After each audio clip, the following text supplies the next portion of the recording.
more accurate, $72,000.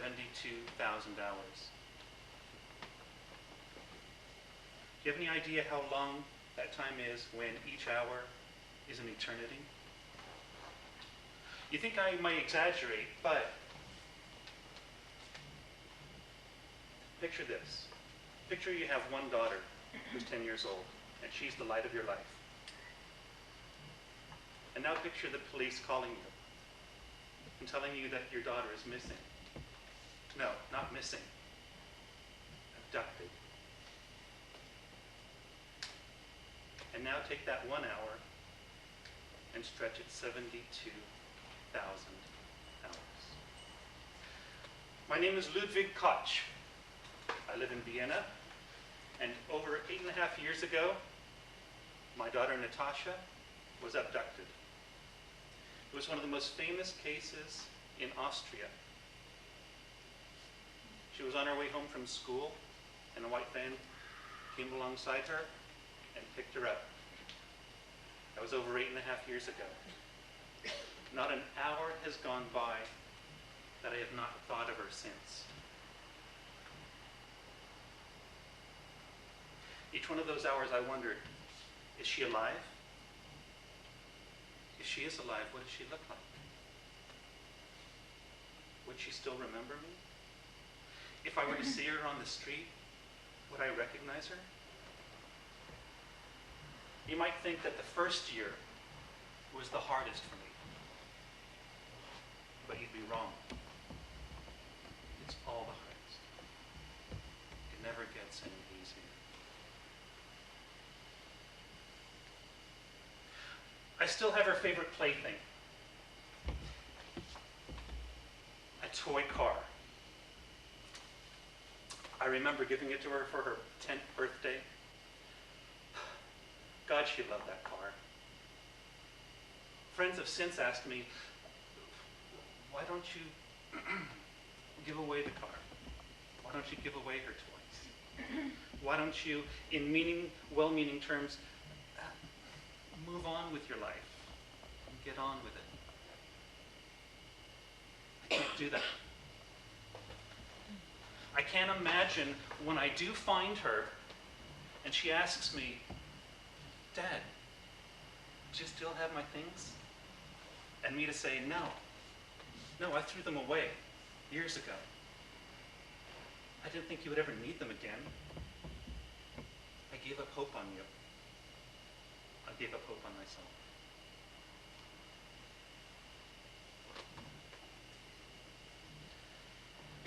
The only clue to the abduction was the white van. She was on her way home from school, and another friend had seen a white van pull up to the curb, a man grab her, pull her into the van, and take off. Thus began one of the largest manhunts in Austria.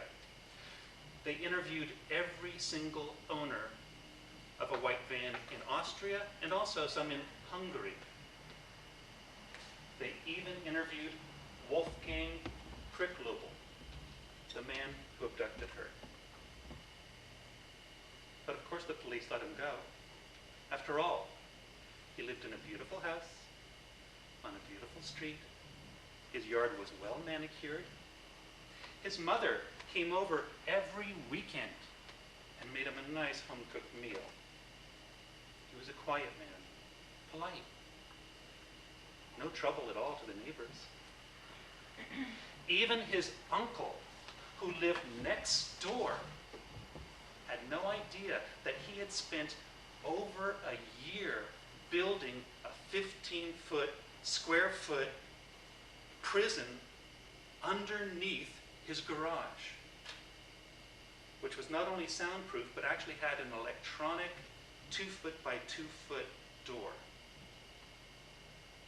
No one noticed the abandoned white van in the backyard. No one thought that he had abducted a 10-year-old girl and had kept her there for over 8 years. No one except for Natasha.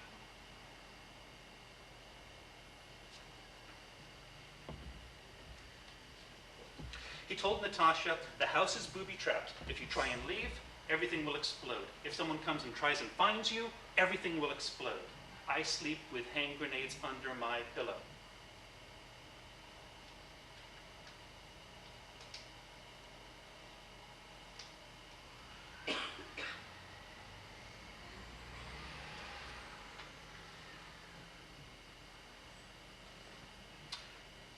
He made her call her master, but he was kind to her also. And he tutored her, and he mentored her. And she was grateful for all the things that he gave her. Even though he gave her bruises all over her body, and even though he gave her a nightmare of a life.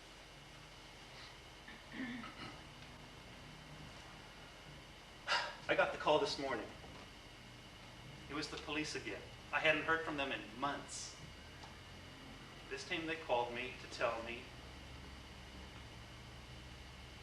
that a neighbor in a suburb had called saying that a young woman was in their garden screaming that she had just escaped, she had been kidnapped, and that please call the police. A woman who was 18 years old. A woman with white skin that had never seen the sun for years. A woman with bruises all over her body. A woman whose name was Natasha. Oh my God, I couldn't believe it. I just couldn't believe it. I could not believe it. I called Natasha's mother. You want to know what Natasha's mother's reaction was? She had a breakdown.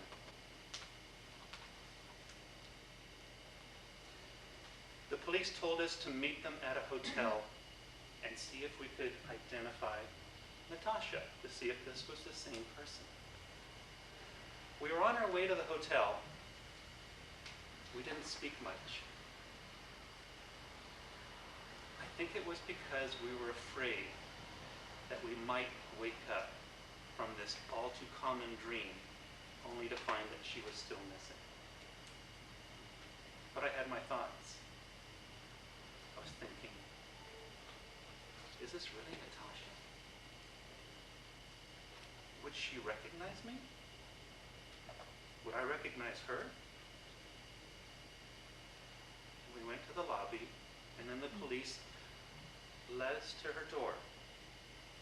And then they opened the door, and there was Natasha. There were her eyes, there was her nose, there was her hair. The police had been making sketches every year about how she would be looking, creating images. They were spot on. She rushed to me. She gripped me so tight, she squeezed me with all of her strength. I was crying, she was crying, we were all crying. We couldn't stop crying. She said, "Dad, I love you." And as God is my witness, the next thing she said was, "Do you still have my favorite car toy?" And I was able to look her in the eye and say, "Yes, Natasha, I kept all of your toys. I never gave up hope." Oh, man.